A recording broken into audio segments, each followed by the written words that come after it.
Peace. This is the Ask Your Old Head podcast with Justice Rod G. I have my guest today, Damon Isiah Turner. Peace, Damon. Peace, Justice. How are you, sir? I'm very good. How you doing today? Doing okay. All right. Okay. Blessed. Can't complain. Would do me good if I did, All but right. feeling blessed. Indeed. So, the one thing I just realized I didn't say to you that I do before every show, before we start with the regular questions, is does anybody you want to give a shout out to, reverence, a little love and respect, a little airtime?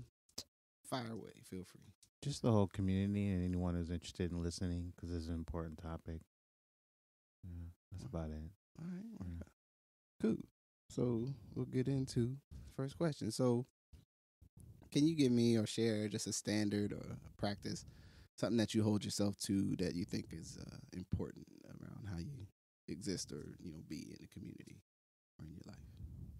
I think that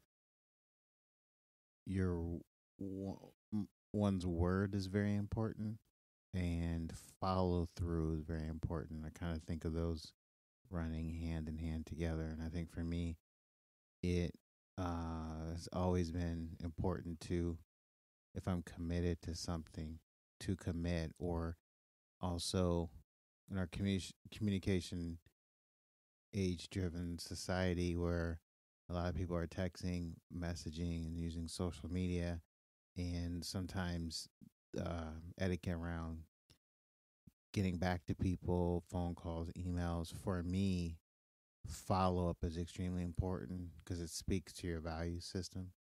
In terms of, if someone says they're going to do something, let's do it. Or if we're trying to meet on a community basis, or if we're connecting with another individual, or setting a meeting or something like that, let's not drop the ball. Even if we have to change it, let's make sure we change it, but let's kind of follow through. So for me, follow through is really important, and your word saying that you're gonna do what say you're gonna do. Then do it. Yeah, that's important to me. Even if something, or there's unforeseen circumstances, definitely understand that when it comes to other people and scheduling issues. And I really try to be apologetic if that happens on my end, but it's actually just delivering that's important to me. So I would say that's a value system. Ooh. Is there any particular? Is that something you feel you just have kind of naturally moved to, or do you think that's rooted in something deeper for you? It's rooted in credibility. I just think that that's the start of credibility in how, for one, you can hold yourself accountable, and two, it impacts how other people see you. If you're just kind of, and three, for me, I just have a serious resistance or irritation to flaky individuals. I always have. I'm not, and I mean, it takes all kinds, and I have friends, family from all ends of the personality spectrums and backgrounds. But for me, when people are kind of like that person where their word is not their bond, or it just kind of irritates me. Yeah. So I just think, I think it comes from that, but it also just comes from just wanting to be credible. Yeah, and credible doesn't mean have anything to do with being right or being wrong or being knowing. Even knowing, it just has to do with more so showing up. Yeah, all right, I feel that. I think that's a very strong thing you pull up with the idea that it's like when you have an experience with someone, and life happens, things happen. You're supposed to be. My kid gets sick, a job runs over, whatever. But it's sometimes you move with people and they seem a little too comfortable to tell you that, oh, this isn't going to work out. You're like, wow, you didn't seem tense about that at all. It's all, it is a little troublesome sometimes for me too. You know what I mean? Yeah. Do you think it's any? Do you think our modern sort of tools that could theoretically maybe connect us deeper? Do you think in some way do you think they're helping or hindering? Like, how do you think they're impacting that kind of I remember I had a high school teacher based in Portland, This is the late Jeffrey Brooks. And he said something to me once that always stood out to me. And I mean, I've had great professors in undergrad. And I went to undergrad in Atlanta, great professors in grad school, and I went to grad school in New York.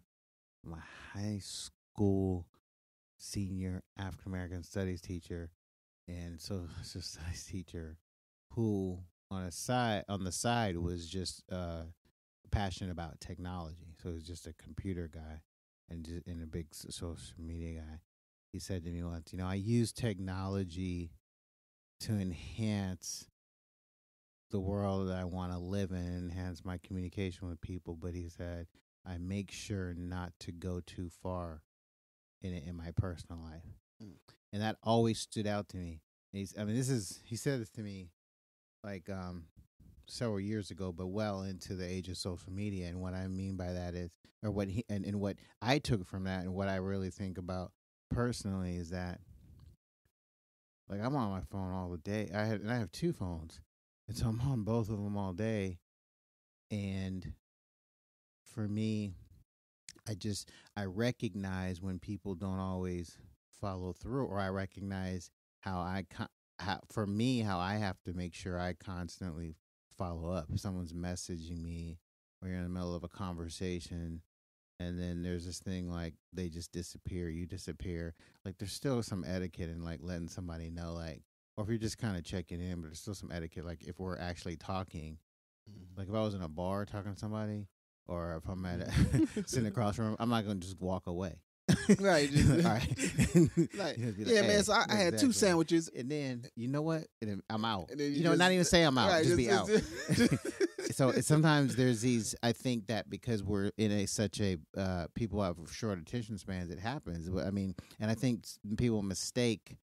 Okay, you're looking at a photo on Instagram you're looking at a post on Facebook with actual conversation. So that's what I mean by follow up. So I actually think technology can hinder some things, but I think that if that's where your mind is at in terms of follow through, then it can really assist because you can do things quicker and more efficiently. But I think that we all have to be cognizant of making sure that we do that if that's where our value system is.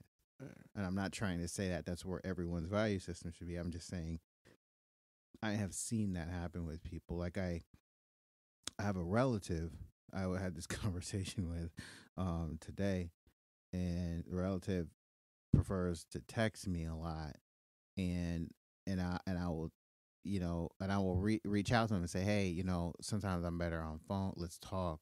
But like they are a constant texter, and I don't mind texting, but like sometimes I feel like it misses out on the sense of communication, tone, follow through. I could easily leave a voicemail and say something, but like that relative never checks their voicemail, so it doesn't matter. Right. So that's what I mean. And there's that there's that piece, I think, and this comes up pretty regularly for me too. Where there's certain things and maybe the gravity of the conversation sometimes it's like, what, let's stop and hear each other in real time. Exactly. If we could be face to face, let's be face to face. But if we can't, let's be on the phone so that you can hear me say what I gotta say. You can respond. I can wait and listen for you to say what you need to say. And and if it's something that's something especially heavy, or just something that it's like time critical, that we make sure we have the same understanding. That sometimes the texting is like, all right, I got to make sure I write a really good sentence here, and then like hope you read the sentence like all the way through, and not like read it like basketball. But that's the thing. Some people don't do that because they're socialized to be skimmers, so they actually don't read the whole sentence, and that does impact communication and like and actually relating to each other. I think I've seen it happen plenty of times. Like, but I'll tell you something that's interesting. I was just thinking about this in your point. I was on the way over right before I came here. I was hanging out with an aunt of mine who's almost 80 years old, and we just went and had like a early dinner, and we were hanging out, having fun, talking about family stuff, and this isn't something we had done for a long time. This isn't on, I would say, I'm particularly close to, but I'm trying to get closer to. And she had her phone. She has an iPhone, and so we were recently discovered another relative because I've been doing a lot of family research lately, and a niece of hers, which would be a first cousin of mine, had found her on his 23andMe, the family research site, and so we were talking about that. That was literally this week, but today we were talking about that, and she was all into technology. It was just, oh, we got to send this. And we were talking about these conversations about Facebook, but the thing that really struck me with her, and recently saw my dad in Atlanta, and he's in a hospital, and we were talking a lot, and they use technology only because, in part because of what that's what everybody else is doing. They were trying to keep up with it, but they don't come from that school, so it's kind of refreshing to talk to them in a way, because still the one-on-one relationship, still the talking on the phone, still all those kinds of things are what matters. And so for their lens, they're catching up to technology, and so it for them enhances what they're doing. And so it was interesting for me to look at it from their lens, like, oh, okay, that's interesting if more of us looked at it that way, because for them it's not even an issue of what should I text or call. They've stepped up the game in texting because it's a necessary thing now, and they'll do it and they might like it, but it will never replace talking for them, Right. because it's not their thing. It's never been. And so I think, wow, I like that, hanging out with like the elders, for example, because you learn. Yeah. And I like, oh yeah, I'm sitting there thinking, yeah, I got to make sure, when I'm around them, okay, not to be on my phone every minute. Yeah. Yeah, and I've just share this and I'll move us on.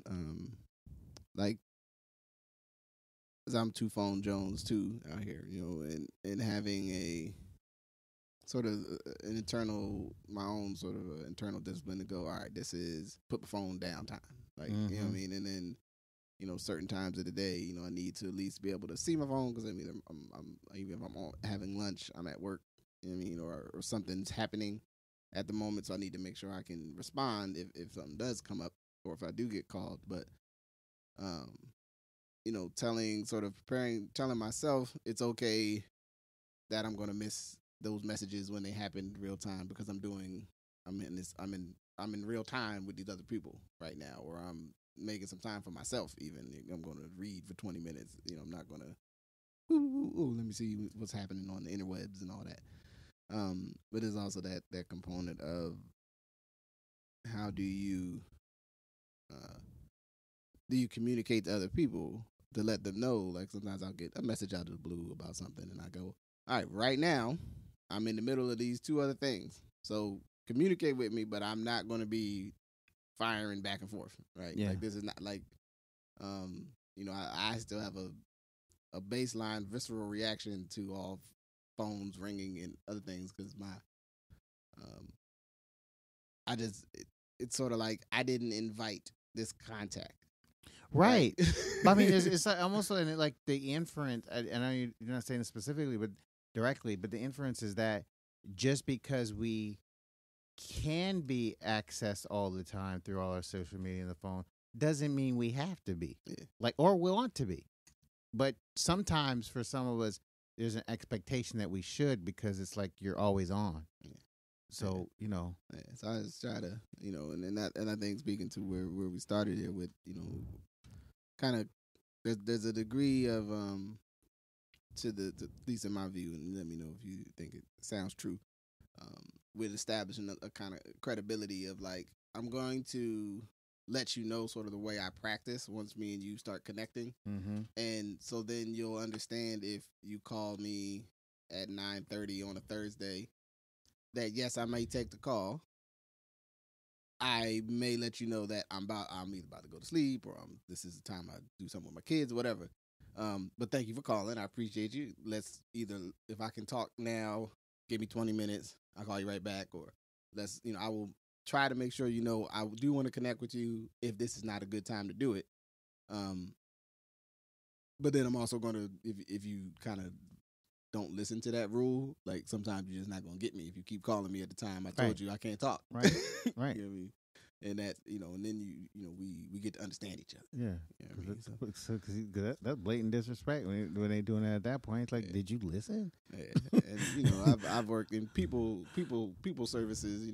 Working with people directly for going on eight years forever. But specifically in my current iteration, I'm in year contiguous year 8, and you really have to let people know, like, all right, these are the boundaries. Because if you don't, folks will be 12:30 on Saturday, 4:00 on Sunday, whatever time works for them. Yeah. Just Like you're saying, you gotta. I mean, essentially, you gotta create your own boundaries and let people know that. Yeah. I mean, I there's something that I if you don't mind, I want to hone in on, because I know you initially were asking about like, or like the value system piece, and then we're segueing into technology. But you had said something that really stood out to me: the concept of real time, the concept of people being accessed in real time. And one of the things I find really interesting about that, the irony of it, is that technology also allows us the ability to not always have to be in real time. And what I mean by that is, like, so I still love cable personally, and I love television. I'm one of those people that love television. I love television shows. I love movies. I love news. I love that kind of media. I love sports. I love just documentaries. I love to see what's going on in the world. I love it. But at one point in time with television, there was only 3 channels, and everybody would watch them at the same time, the shows. So everybody knew what everybody was seeing, the next morning, because everybody was in real time at the same time. So the irony about real time, I'm thinking a lot of people don't have cable because it's so expensive now, but a lot of people use Showbox for free on your phone where you could watch. I mean, I don't work for them, so if anybody works for them and they hear me and hear this, then I could do a plug or something. I'm saying, do a commercial. Shoot your email. Let you know where to drop the check off. Yeah, but I only found out very recently. His brother pointed out to me recently, and like your ability to watch stuff, or Netflix, for example, that's the more popular thing that's known, but your ability to watch stuff when you want to watch it, and it's not at all about real time. It's just about the time that you choose. I mean, whether it's on or on demand, for example. So I find that the notion of that kind of ironic, because that's all because of technology, and all because from a business perspective, they know we don't have the expectation that everybody's going to do everything you want them to do, and give people choice. So. And that's what people do. We watch stuff when we want to watch it. Yeah. And the only thing that really goes against that, for the most part, is sports. Yeah. Sports or some other big event. You know what I'm saying? Yeah. And that's been the move to try to generate more of those type, at least for those vested interests that need that, to try to generate into situations where we can at least create a critical mass of people that are doing the same thing at the same time, so that they can make it profitable or whatever. Yeah. You know what I mean, that's heavy. Ooh, so second question. Yeah, got it. I'm rock and roll. I forgot that was just the first. Yeah, that's how we roll, man. So relationships broadly defined. What's something that you learned that you do better now that maybe you didn't do as well as a younger man? And it's broad. This questioning is so salient.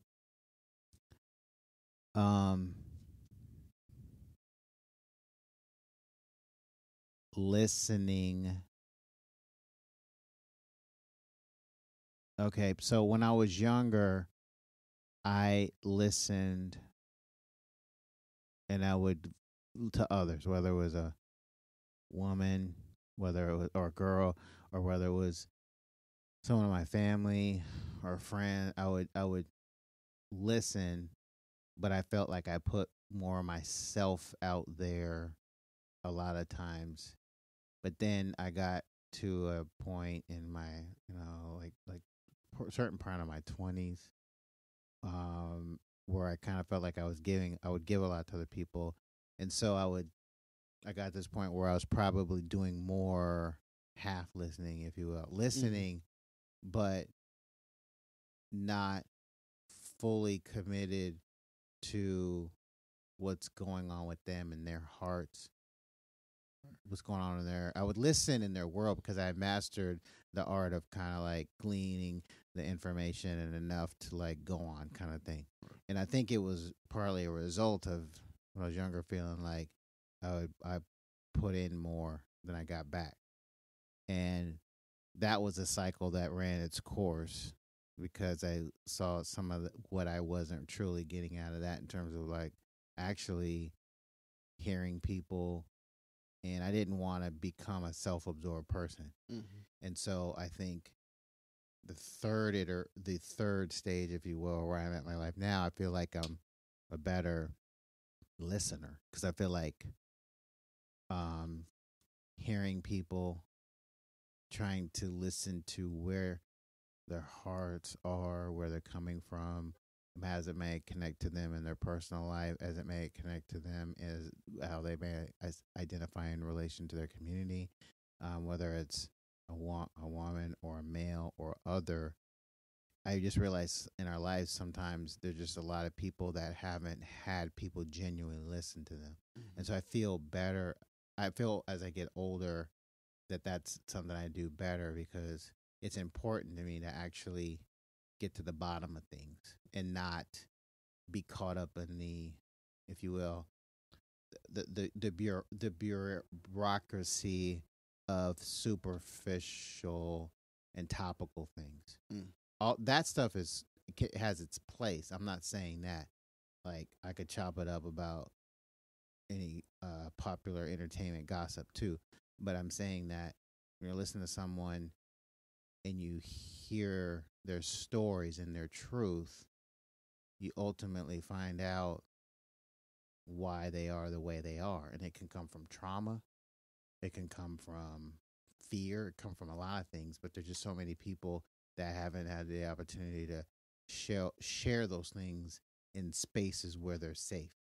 So I feel like I'm better at creating those spaces without having some objective in mind in terms of trying to preconceive notion or getting to the bottom of things. Just to listening to the story, and to understand them better. I think. Yeah, I think that's for me. It's one of the, I mean, even reasons why I want to start working on this. It's because there's, I mean, you let me know if you've ever had this experience when you realize someone actually heard what you were talking about, like you start talking and you go like, man, yeah, I was doing this and I was feeling this kind of way, and they kind of go, yeah, well, tell me more, man, and they sit and you can tell they're really interested. Yeah, they're really interested. They're listening for content. They're not listening to like respond to you or like let me start generating what I'm gonna tell Justice or Damon to do. I'm listening to hear what you're saying, and then I'm gonna let it ride. I think. Do you think? Or assume where you're gonna go because they want to lead it in a certain direction. Yeah, that's the one that can get the best of us. I mean, I think that's the one where it's like creeps in. And once somebody doesn't have to be selfish to do that. But yeah, I hear you. I think it's. Do you think there's what do you think is the, if you know, and that, believe me, I believe I accept all wild speculation about life. So as a learning opportunity. So do you think, is there something that has moved us? Do you think we've moved more to a society or culture or community that does that sort of not really listening to each other thing, or do you think it's something older? Like, what do you feel it's? Because I myself, I'll wait till you say something. I'll tell you what I think. I think that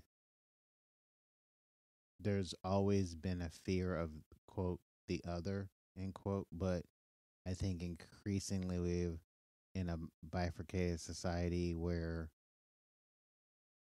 a lot of times, whether it's social media or traditional media or popular culture or information that we get, or even in terms of like through our workflows, that we're given binary choices a lot of times. One or a choice A or choice B. When a lot of life isn't choice A or choice B, there might be C, D, E, or F, or there might be choice A and choice B, but choice C might be all of the above. And I think in a creative society, sometimes people are, sometimes, not all, because people are could be a bit more complex than that. And I'm really specific in using the word complex. I actually am not a fan of when people say just the word complicated, because I actually think that is an easy out, and I actually think it's but complex. I think some people are just complex and a little more layered. Some others aren't. But binary choices meaning A or B, one or the other, and so what that's created a lot of times is extremes in society. Like you're either on this side or you're on this side, and a lot of people don't fit there. A lot of people do too. That's the thing. A lot of people force themselves, or they may naturally fit in one of these extremes. So it ends up being kind of an extreme thing, as opposed to like, I want to say, for lack of a better word, moderated view. Or some might even say centrist view, or some might even say just more layered views, where you have a whole bunch of different perspectives based on a lot of different experiences in a room. So I think that can impact how people are willing or instinctually can come into a room, and with their perceptions they have on another individual just based on that.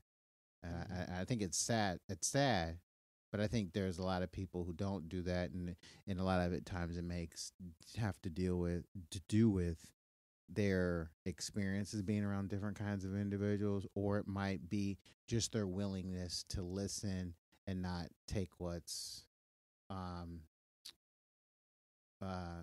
or not, or challenge their own assumptions, you know, or maybe even internal biases. But yeah, I actually do think as a society we've become more extreme in terms of people sometimes assuming that people are either in one extreme left view or one extreme right view, when there's so many people that are in a huge swath in the middle at varying degrees. Yeah, no, I'm always see, for me, I agree, and I see that for myself too. The like idea of you have a thought around the world, and you may have a perspective in a direction, and then when you start engaging with someone else, whether y'all are business associates, or or otherwise just friends, or you're working in the community, or since wherever you land in the spectrum of these things, you are in the opening discussions of maybe some sort of relationship, what do you call intimate type relationship generating.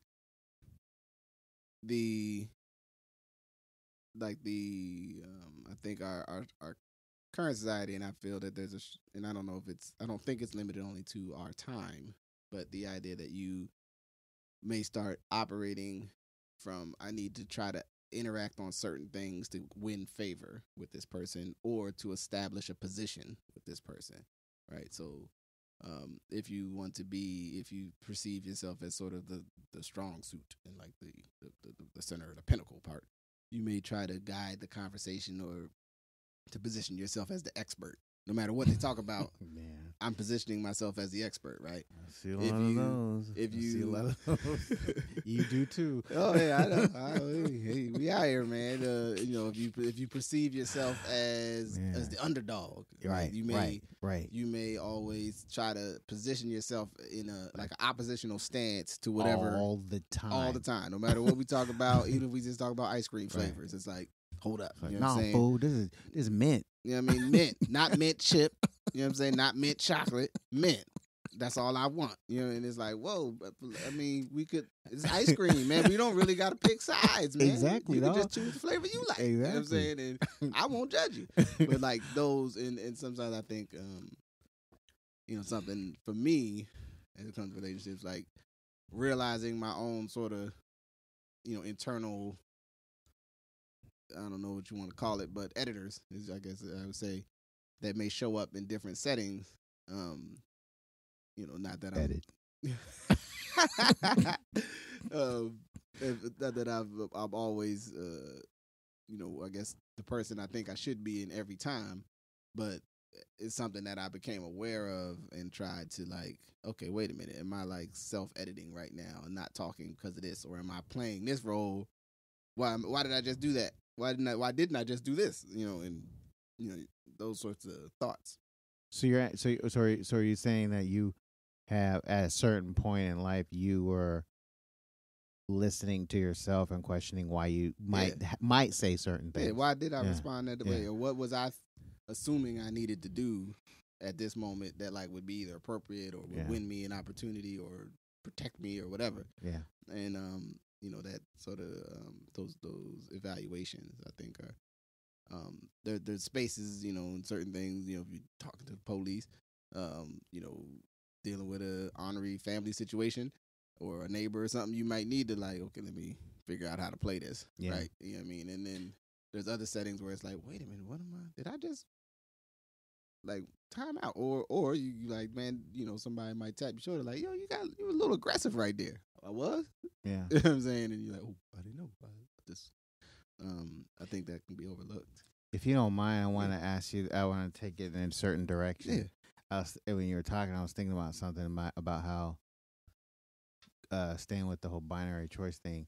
Like, so, neither one of us were alive then, but at one point, talking about community issues and that affect the African American and Black communities. So at one point, W.B. Du Bois was a public face and Booker T. Washington was a public face. But from what my understanding of reading in history at that time, a lot of times it was this choice thing. Are you going to go with the intellectual, the legal route, or are you going to go with the industry work, trade route? Mm-hmm. And people made it a choice. And if you chose this one over this one, that meant something, or it meant something negative that you decided this. Where it's funny from my, and I always say privilege from living in the society we live in today, I look at it and I think, why not both? That's my lens. I'm like, I mean, back in, when the consciousness, the revived consciousness rather of our era, Generation X, of when people would talk about Malcolm and Martin in the 90s and in 2000s and stuff, I would think, why do you actually have to choose? I would think that to myself a lot, like, but it still is the context of choosing. Like when I was watching Black Panther, I didn't choose between T'Challa and Killmonger. I didn't actually choose, but that's what they clearly wanted us to do. Or as I like to say, at least how I felt coming out, once I started and going and seeing what people are saying, is it that some of us still either believe they had to choose, right, and then also that some people definitely want us to choose, right, and the it's we have a society that's founded in dichotomous thinking. Yeah, that's what I mean by instead of diunial. I've always messed this word up, but the union of opposites. Yeah, right. I don't even know that word. Yeah, thank you, Dr. Joy.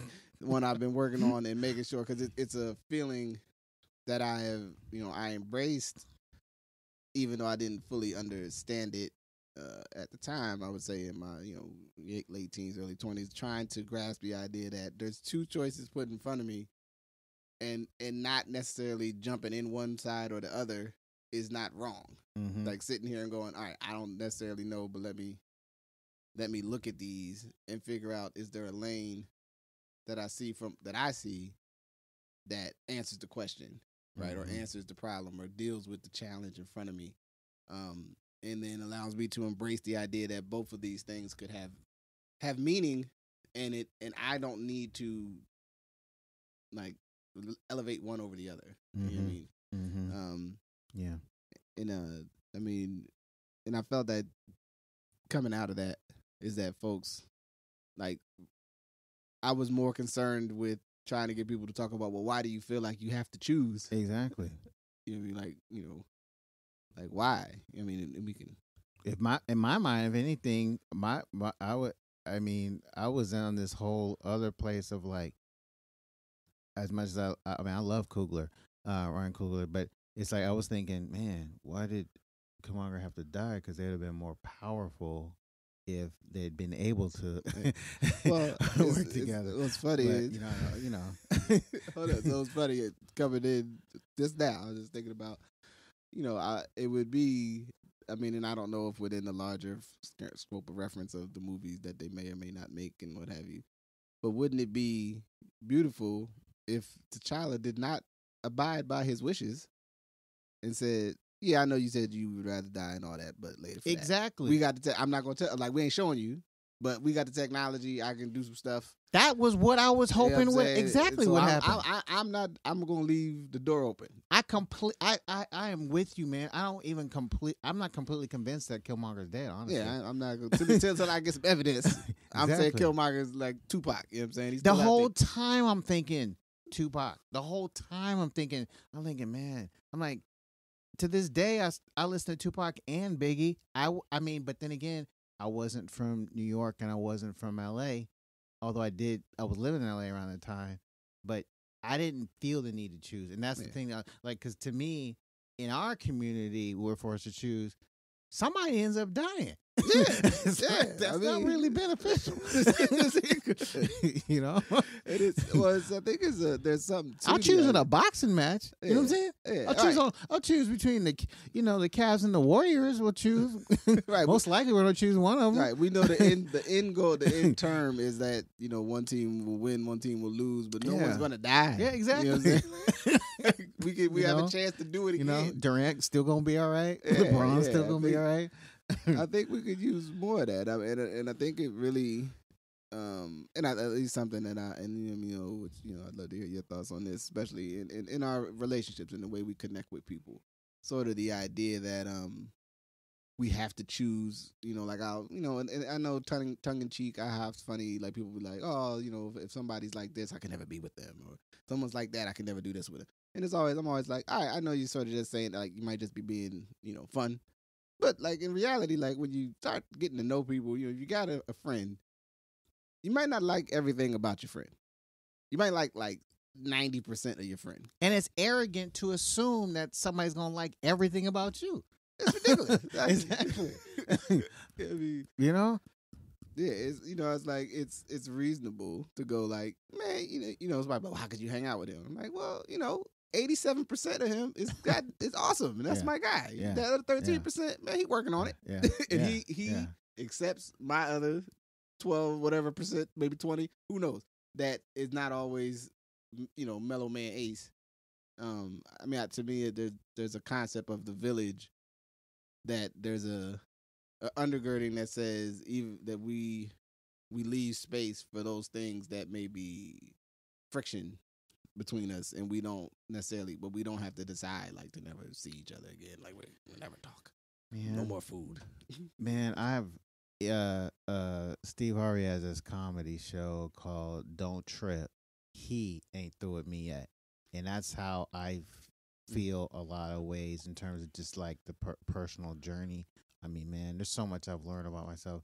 I took a 6-month journey that started recently with some stuff around that happened in my life, and a series of people in my personal life had passed on. Mm-hmm. And it was just, and so I took a 6-month journey. It was just traveling on the East Coast and the South, and I'm still on the journey, and man, like, for me, a lot of it was about forgiveness, about reconnecting to people and friends and family I hadn't connected with in a long time. And for me, looking at things that 13% of me, for example, It's probably a lot more than that.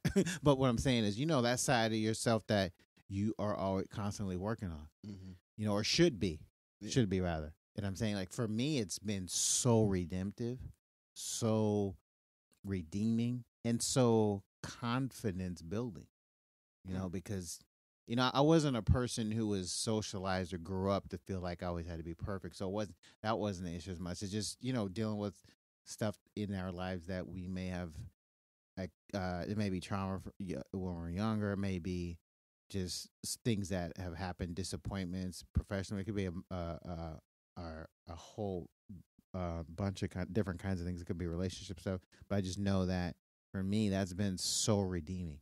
Right. And to be able to reconnect to people and to be able to say, you know what? That thing that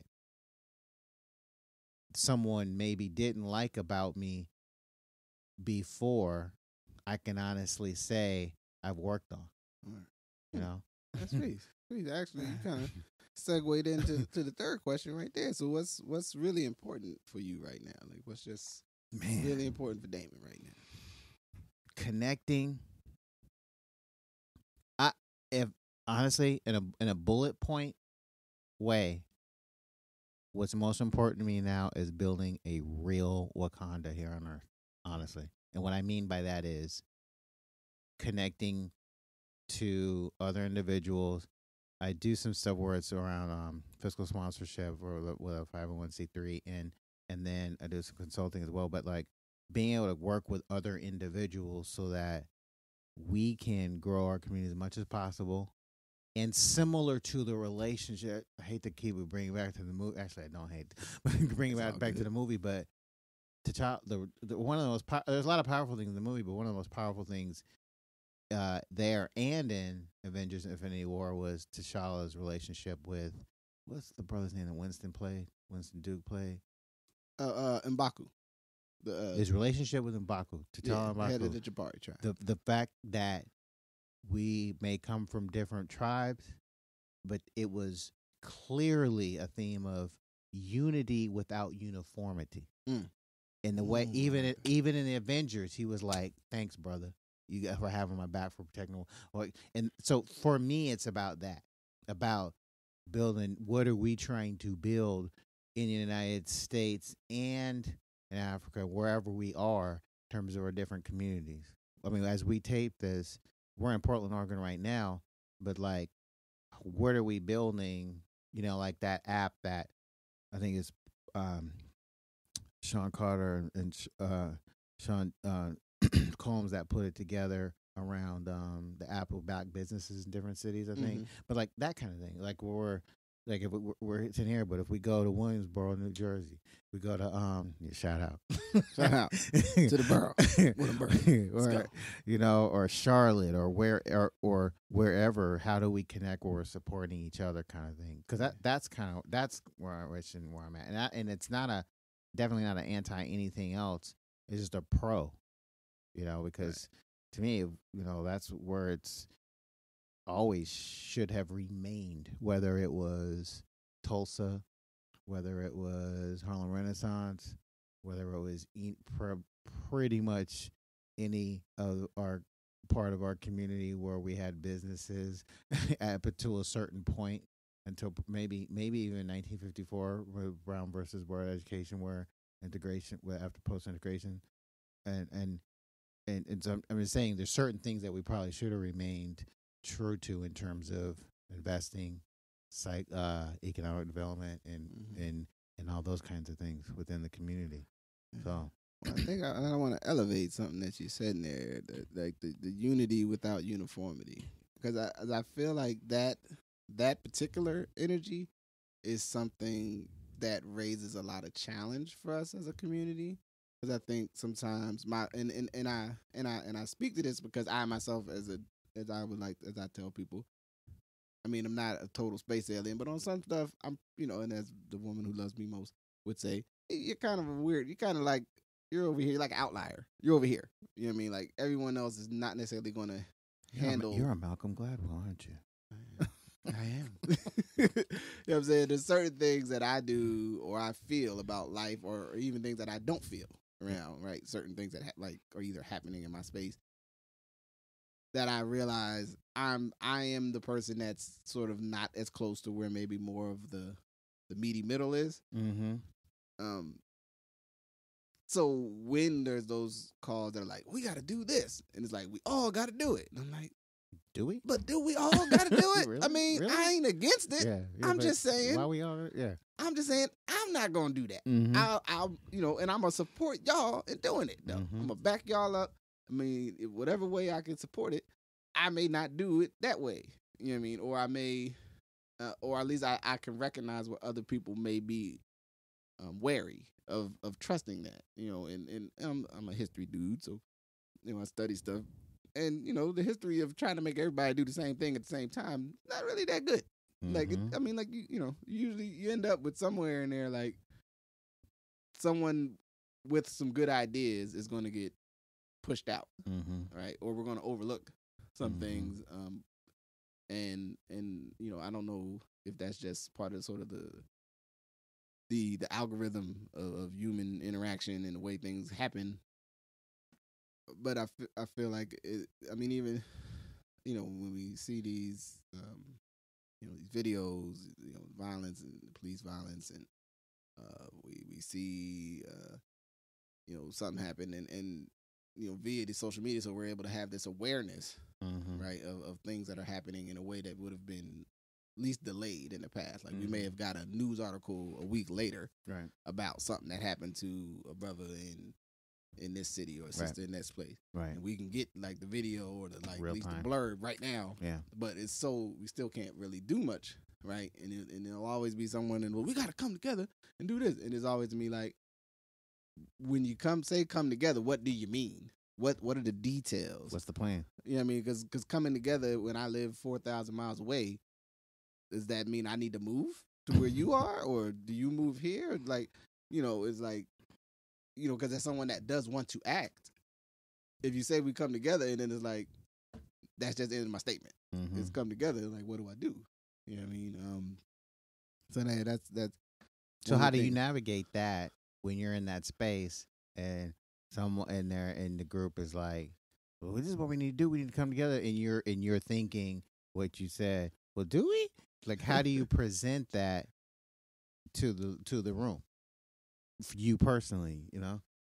Well, I try to actually be in a room with some people, right? I try to be like, well, when's the next time I'm actually going to be in a space that's appropriate? If it's, within and even though I am very mindful, I don't really share the videos as much because I very rarely ever share any of the videos now. I tend to, because usually there's like 8-10 other people sharing, resharing this and that.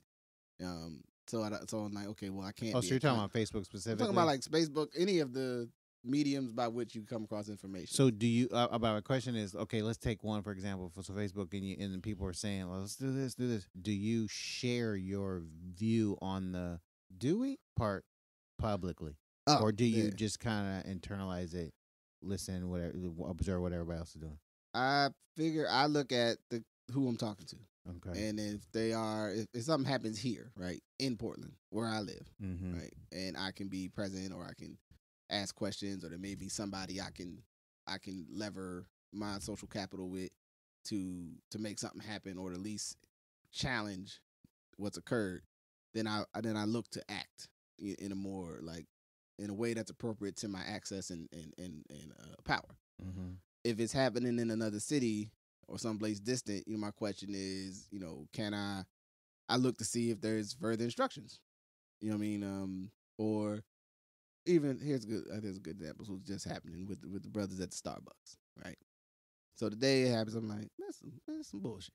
You know what I mean? But we know it. We've seen this before, right? And so I go, all right. I mean, and I drink Starbucks from time to time, sometimes more than others. But I take breaks from all sorts of things. You know what I mean? Like I hadn't had Starbucks in like 3 weeks. So I was like, well, I mean, I'm down for the boycott. I ain't really drunk it in several weeks already, so I don't know if I'm actually helping because I'm already out the loop. Point given. All right, let's do it. So then, when they make their reaction, and listen, I'm fielding people's thoughts. People are like, yeah, we got a boycott. But the thing I always think about with the concept of a boycott, one, if there's no clear demands for what settles the matter, the boycott becomes ineffective. Right. Because how does the purpose? person you're trying to push know, like, how to what's the please you? deliverable at the end? Yeah, like if you like, we never want to eat this again. They like, no, that's a lie. You're not going to hold out forever. Some of y'all going to start drinking Starbucks again because the machine is a beast. It's a beast. It's everywhere. You're going to be in a spot. You're going to be on a road trip. It's only going to be addictive. Yeah, yes, and it's coffee, right? So if the demand is clear, now in the city, right? If I was in like one, I don't know when I would be in Philly in a couple weeks actually, but I know I would not be going to that Starbucks, right, at all, right? If I was local and immediate in there, I ain't going there. Matter of fact, I might go there just to stand outside, let them know I ain't coming in there. You know what I'm saying? Or you know what I mean, whatever the context, I'm gonna go to the other spot. Like the way I can respond changes due to my proximity. From here, you know, and it was I teased my son because I needed to get him something in the morning. He's like, well, maybe we can get a Starbucks. And I was like, did you not see it? I was like, yeah. I was like, the revolution gets at least 30 days, right? We're gonna at least 30 days. Starbucks is on suspension. You know what I'm saying? And we'll see what happens, how the world feels. You know, I feel like in terms of what the situation was and what actually exists within their power, right? Because the broader thing I feel is people are like, we can ask Starbucks to make redress white supremacy. We can ask them to. The expectation that all the Starbucks collective action would redress white supremacy on its own, it ain't that. That's not. White supremacy exists also in the individual cells of the people who adhere to the principles of value system or the underlying behaviors attached to it. Hence, outside, I don't know, Starbucks giving all their money to us or something, there would not be no single thing that they could do, you know, shutting all its doors for a day, regardless of how you feel about implicit bias training, if it really is going to change in some broad systemic way. I don't know. There's a lot of funny other jokes I can think of around, and people have started saying them around, like, you know, you have some people who don't need the training being in the training. You have other people in the training who ain't listening anyway. Man, right? That's where my mind goes too sometimes, man. I be thinking of jokes, man. Like process, it's hilarious. So I mean, like, you know, you imagine you 22-year-old me would be like, I don't need to be in this goddamn training. Them three need to be in this training. You all know who needs to be in this training. Yeah. Why y'all making me go to training when we all know who needs to be? Him, and her. Them three. You know what I mean? So for me, I'm looking to them as a corporate entity. Did you respond appropriately, and does your leadership recognize the weight of the situation?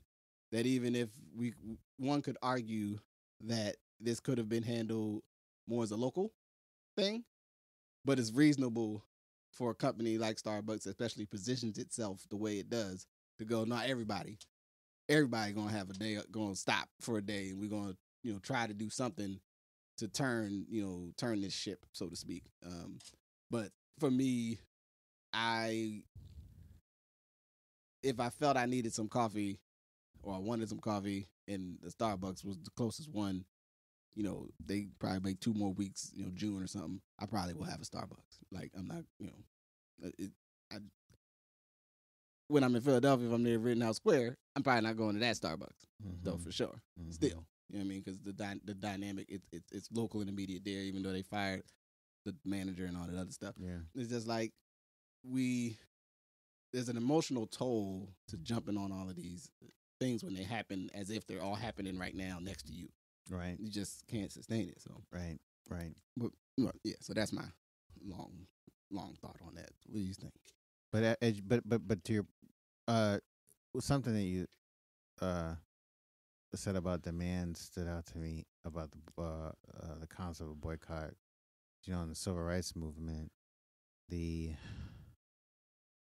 lot of times when there would be demands over boycotts, they would present a list of the demands and intentionally would be like 15 to 20 demands, but 11 through 20 were ones that, like, they knew weren't ever gonna do, but that's so they could get the first 10.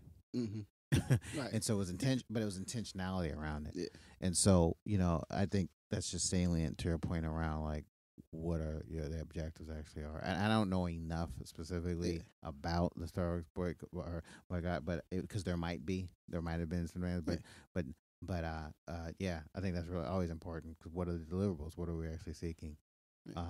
But like for an example, for something like that, I was curious. Like, how do you? I was saying, like, with the when you're saying there's some things they're like, well, I may not. Do we have to do that? Oh, Well, yeah, the yeah, group yeah. thing. Are you actively share that thought with with people, with others, or do you just basically choose to not participate and just kind of observe? You know, it Right. kind of depends on what I would say, space you're in. You know. yeah. I would say, I mean, like with this on the various social media platforms, if I'm in the mood for it that day to sit and do the social media thing, Yeah. which I struggle with, Yeah. then maybe I'll jump in, right? I'm just not a I guess I could say I was all in on some of the like social media 1.0 like listservs and some of that stuff back at end of late 90s early 2000 where I'd be on certain I'll be on here talking about some stuff. And sometimes and when Facebook and these things first cracked, there would be times like, man, I'm gonna see who's on there, what they talking about. But some days I'm just like, yeah, I'm good. I'm gonna go do something else. You know what I mean? And I don't feel compelled. And part of that, I'm not 100% sure. For me, if that's a good or a bad thing. You know what I mean? For you, do you sometimes how do you feel about that? Like, do you feel like you should interact? Do you feel like it's okay to say, I just don't feel like it? Like, what do you think about, sort of that? Yeah. So for me, I would say one, I may or may not say anything, depending totally kind of on what other conditions are going on for me at the moment, either in terms of the stuff I need to do, or if it's late and I want to go to bed or watch a show, and I might let it just fester there for a little bit. For you, what do you think? What comes up for you in those situations in terms of these platforms? Well, personally, I tend to resist groupthink.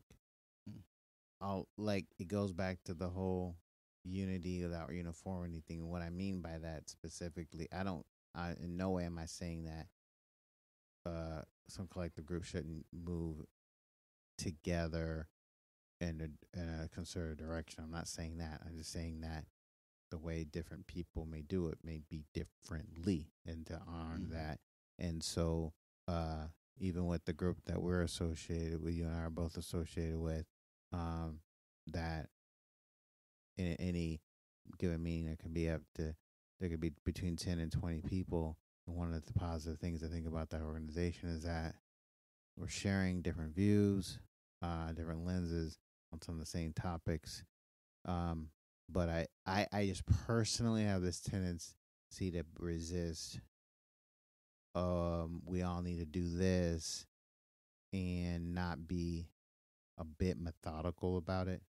And so that just seems to be our approach. And the thing is, I also know that, especially on social media,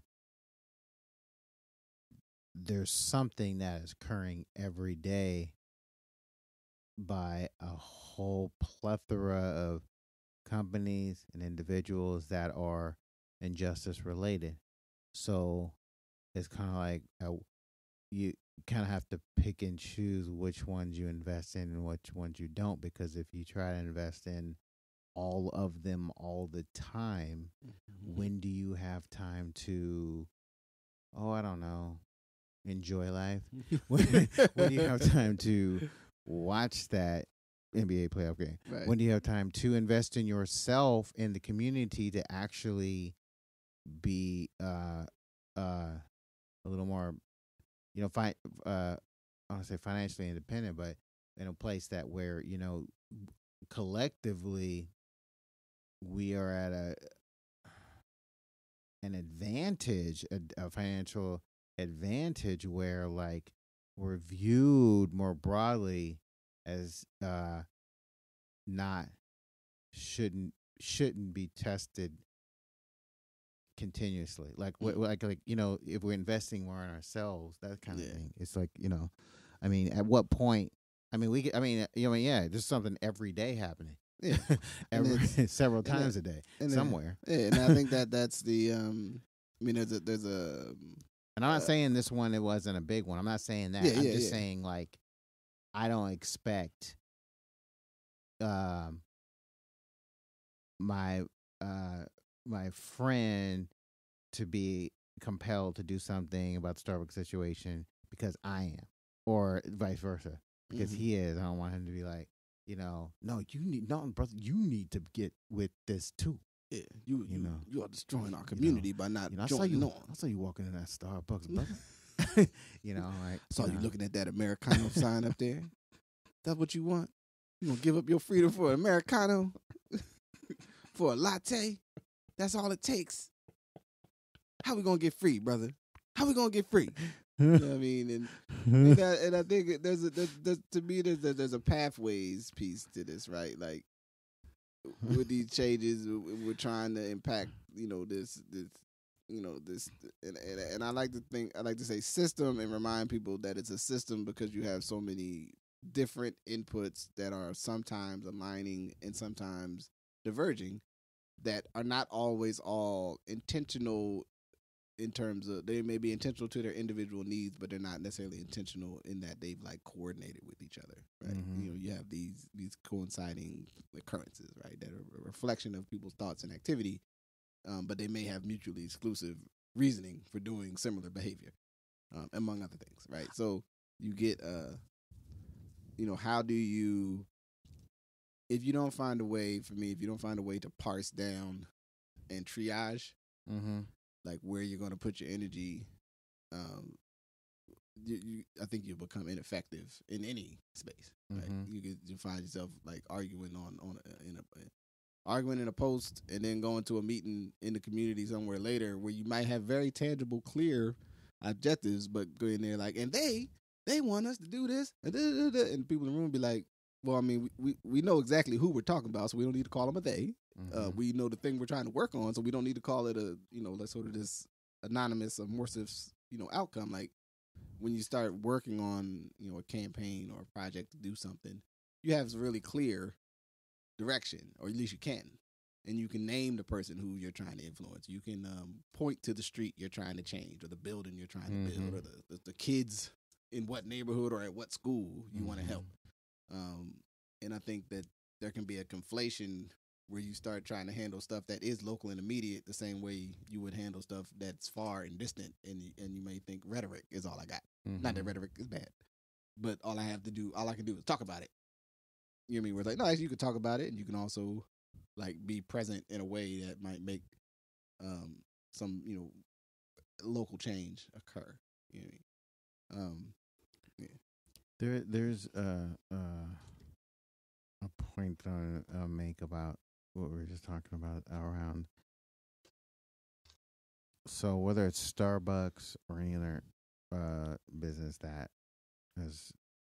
that's unfair, either through a particular incident or institutionally, my take. I remember. So my first thought is this. I mean, I remember back when Magic Johnson, for example, was investing in a lot of Starbucks and investing in a lot of movie theaters through Lowe's at the time. And so, particularly in black communities. But then he divested. He made a certain amount of money for whatever business reason, decided to sell his stores. To me, that was an opportunity to like sell, not instead back to Starbucks, maybe to sell to another or a group of black investors who would have been interested in furthering that. It may not have been part of his business plan for Magic Johnson Enterprise, and he has that right, but continue that, and you either invest, and so you have more ownership in that, so you actually have more of a say in how people treat it. As one avenue. Another avenue is, hell, create your own. Let's create our own that, that it's in the communities, and that kind of thing. It's black owned. it's kind of. I remember one time. I remember being in grad school when Robert Johnson, the founder of Black Entertainment Television, decided to sell it to Viacom in Sumner Redstone. And I remember sitting around, me and a couple of friends of mine, and I was hot. I was like, man, isn't doing this, and this is why I'm black ownership. And I was doing all, and a friend of mine from New York was really interested. He had a really salient. He said, why not? He has a right to do that as a businessman. Blah blah blah. He said that means somebody else can create another one. If you don't like it, you can create another thing. And I thought it was something I was trying to swallow at the time, and now I look at it from a very different perspective because you look at the Hughes family who owns the Radio One network and TV One and that company that owns all that. Like, do you have a group of people who've done that, and it's still black owned. Mm-hmm. It's not wasn't but like Viacom owns BET. It's not like own network, which technically, for a lot of people don't realize this, isn't owned by Oprah Winfrey anymore because she sold her shares back to Discovery Communications. So like in my mind, when you have any one of these kind of companies or institutions, it's like, okay, we can, because we do live in a business driven society. The United States is our economic system is capitalism. So either work to invest in that company where we're buying into it and or create our own.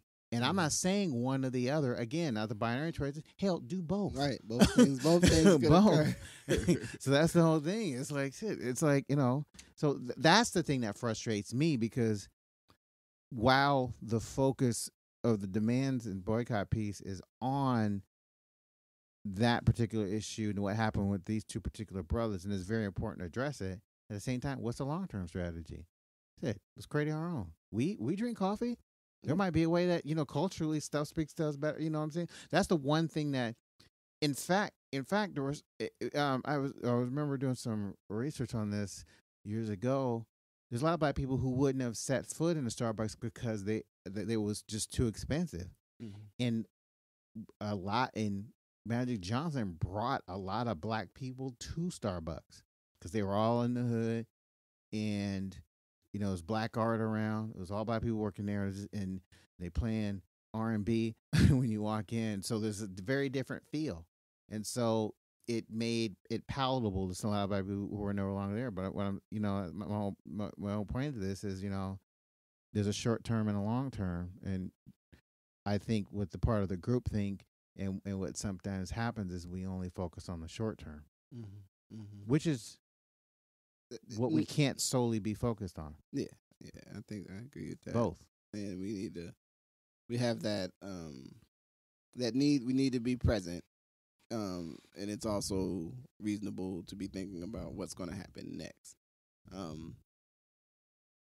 A counter I also think about. I think the association of like where some of these things work and where they don't work. I grew up from Trenton, New Jersey. Grew up in Willingboro, New Jersey, and so those are my homes. But majority of my life in Willingboro, and there was, growing up, coffee was either at the Wawa, 7-Eleven, Dunkin' Donuts. There was a shout Starbucks. out to Dunkin' Donuts, East Coast and South. Donuts, you know what I'm saying? There was a Starbucks close to Willingboro, I believe, went out of business because every and so like and in sometimes in folks' minds, just the social construction is that Starbucks is effective universally wherever it is, and that wherever it is, it devours and eats the other thing. But I'm like, and I tell people, I'm like, humans, we struggle with stuff that we don't see normally. We may not always be able to conceptualize the stuff that's outside our view, may be functioning in a way that is not as we expected, right? So, like, Willingboro is a suburban space. So all the kind of conversational or the tropes that we would have around how it should function would say, oh, there should be a Starbucks, should be a this, should be a that, and it's like, well, no, And actually, all of the Wawas that I used to go to as a kid all closed and now owned by other, like maybe been bought by kind of small, independent, people opening up a grocery, little corner market type of deal. Which has its ups and its downs, right? But the space imposes certain terms on how a business can function there, and that the assumptions we make about either what people choose or how they do what they do, like the other thing here I do and there is, I primarily came to drinking coffee for road tripping and traveling. You know what I mean? And then there is a social aspect sometimes if you need to meet somebody somewhere, and so like if there's a coffee shop, but when I'm home, the third place you can meet somebody is really like a diner. There's no third place, or you want to meet out front of the library or something. You know what I mean? Like I was saying, I'd say there are other factors that may impact in other parts of the world may not operate as we think they do. If you're in a very more, in a denser urban space and you see, like, it's like 6 Starbucks and like within 4 blocks of here. Part of that is there's enough people walking around that all of those can function. Mm-hmm. Where other settings, not so much. Mm-hmm. You know what I mean? In other settings, people just make totally other choices because they don't have that access and it doesn't function the same. And there's still a lot of people that just make coffee at home and put it in their thermos. And, you know what I mean? And they roll. So, it's a... Well, different lenses there. I mean, I was thinking about how, as a people, the whole notion of like, everybody like, we need to do this. We come from a lot of different communities. Again, going back to Wakanda, whether it's denomination, whether it's tribe, whether it's ethnicity, whether it's familial origins, whether it's geography, one's perspective may be a little different. You live in Williamboro versus wherever you live in Charlotte. The geography is planned out, whether you live in Portland. I'm talking about being in the African American and Black community, whether you're in LA. There's different sensibilities, different places. Mm-hmm. You might have a different lens that's informed by that locale. Yeah. And how, so the question is, how do we connect with the broader needs of all of us as communities, which may be different from a local perspective, and then in alignment with what we're trying to do more broadly. Mm-hmm. I think I was thinking about that when you were talking about the different coffee shops and what was specific to one world. I mean, perspectives are different. Yeah. I think then the thing I would wonder is, how can we? Is there a way that we can become more mindful that my assumption about how we live, as a Black person, sometimes maybe referencing myself, when I meet somebody else who may also be Black, how can I be more mindful of the idea that my assumptions that are about what is normative may totally not be normal for them, and then that's okay. Mm-hmm. Right? You know what I mean? Like how I think we have to keep working on that. You know what I mean? I don't think there's an easy answer to that, but I wonder, can we make that a salient thing that you think about when I meet you? Kind of circling back to where you started off, where you went a couple questions back with listening and really going. I just this, and I'll close my thoughts on this point. I work, part of one of my staff members is there's everybody from LA originally, and I told him that in the last couple of years, because I've a couple of trips to LA, I've become much more understanding of how LA functions and how it exists, and so then it made me right here, right now. Exactly. You know what I'm saying? It made me relook at then the art that comes out of LA and the music and the culture and then the way people talk and then the concepts that bubble up around how the world is discussed from that perspective, because I better understand what those things mean if you are from there. Hey, did what's the name get at you? I mean, Like that doesn't. When you just look at it, just like man, California dudes is on some different stuff. Yeah. It's like, but then when you spend some time, you're like, oh, that makes sense. You know what I mean, that Man, makes sense to respond to the world that way. You know what first exposed me to that, man, is going to a historically black college in Atlanta for undergrad, and you see learning that, like, man, like, you know, LA folks on some interesting stuff. As like Bay Area folks on some interesting stuff. Folks from Jersey and New York on some interesting stuff. But don't confuse it because it's separate. Because Jersey represent Jersey, New York represent. Oh, folks from the Midwest, right? They on some different. Folks from DC, Mid Atlantic. So from the South, same thing. Don't confuse Atlanta from Alabama because that's a little because perspective's different. Mississippi. So yeah, it is. I remember being exposed, and then when you include folks from the Caribbean. Mm-hmm. Folks from Africa in this environment, folks who might be from Europe with African origins, it is so amazing to have that. I mean, you really, like you're saying, you don't get those experiences unless you're in their environment.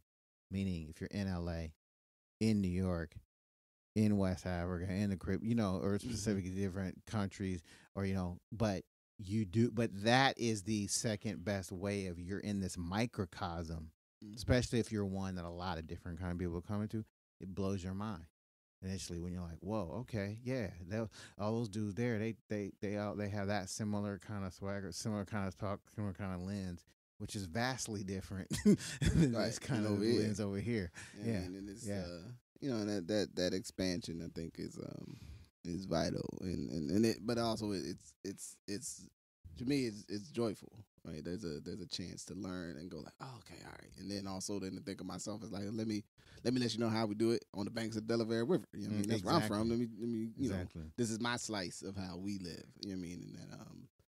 And that I think there's some other pieces in there that we're probably not gonna get to today, but that also impact, like I said, our own self conception and how comfortable we feel maybe saying or not doing or whatever have you. So.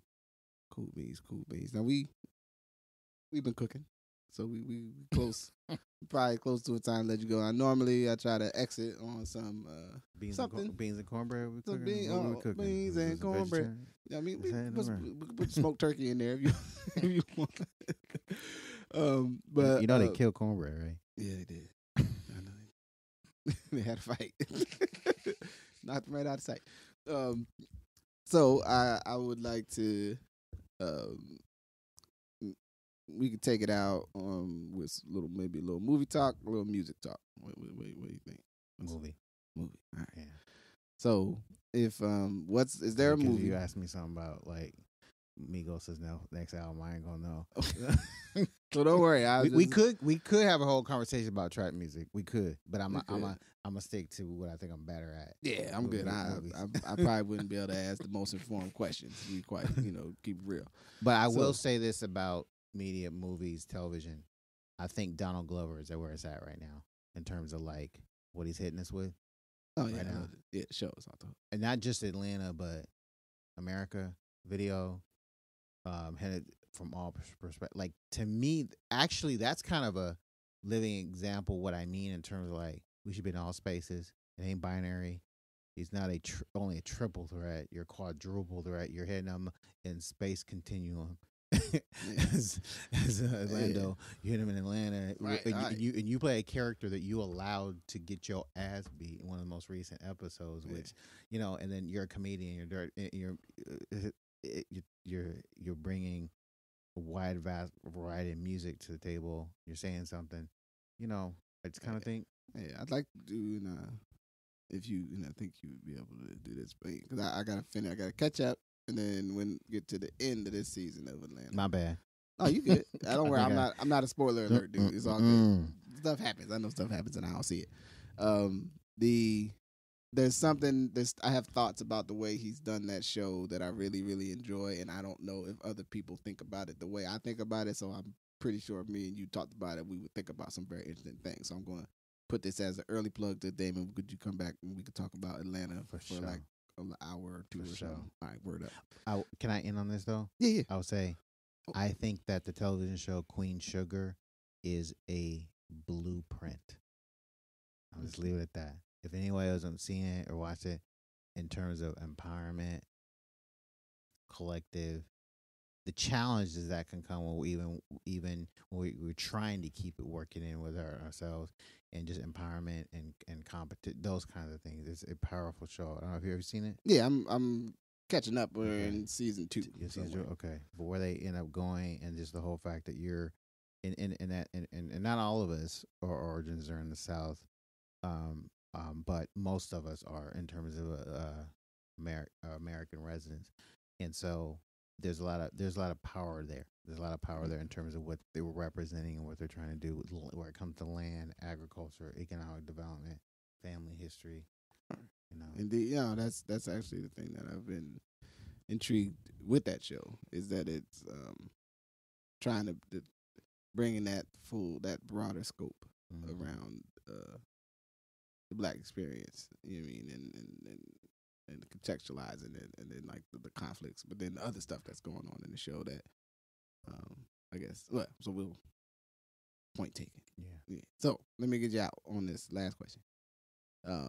Is there? I mean, and given that I know I watch most things kind of when I choose to watch it these days, but I still ask the same way. Is there a movie or even a show that if you happen to have it happens to be on when you turn on the TV or you go in someplace or whatever, that it may reschedule your afternoon? You like, I was about to go, get some groceries and make a sandwich, but then I seen this was on, so I'm gonna sit down for 45 minutes or an hour or two. I got a list. Give it to me. Give it to me. Queen Sugar. Okay. Atlanta. Mm-hmm. Recently, I got into Snowfall. It's produced by John Singleton. I think it was FX. I haven't tried to catch up on it yet, but I'm aware of it. It's on my radar. Drug game in the 90s, in the 80s, in LA, and it has an interesting arc. And one of the brothers stars in that. It's really dynamite. Sports wise, I like Ballers. I like kind of like where it takes the trajectory of like where you seeing it's through the eyes of this Dwayne Johnson and his partner. Like, you go through all these trials and tribulations, but you see kind of behind the scenes of NBA or NFL in some ways, and the politics. Kind of intriguing to me. I like Greenleaf because that's on some old like community dynamic stuff, but from the perspective of faith in that world, church, and it doesn't sugarcoat anything. I kind of like that about it, but it's also not, or like it's not critical either. It's just kind of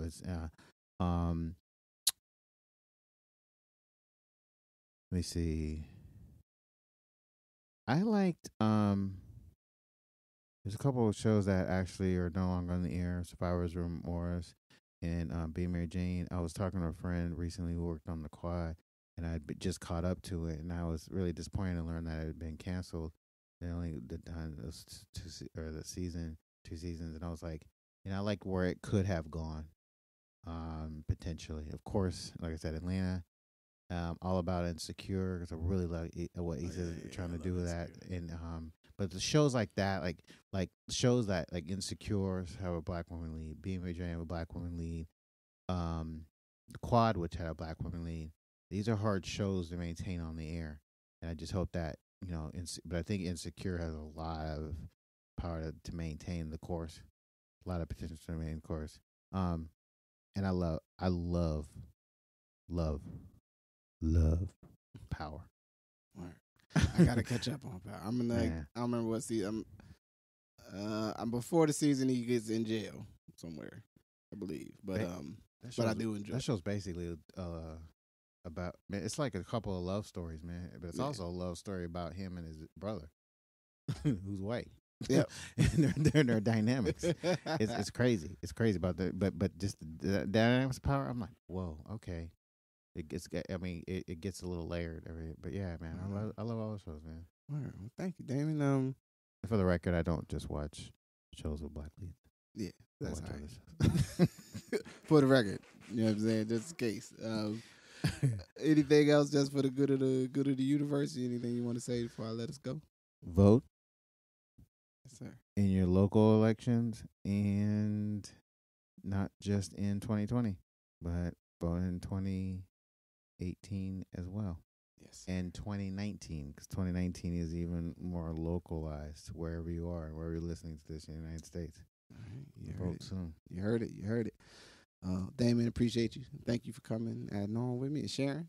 It was my honor. Thank you for asking me. I'm really honored. I really appreciate it, sir. No doubt. This has been the Ask Your Old Head podcast with Justice Raji. Thank you for listening. Peace. Love.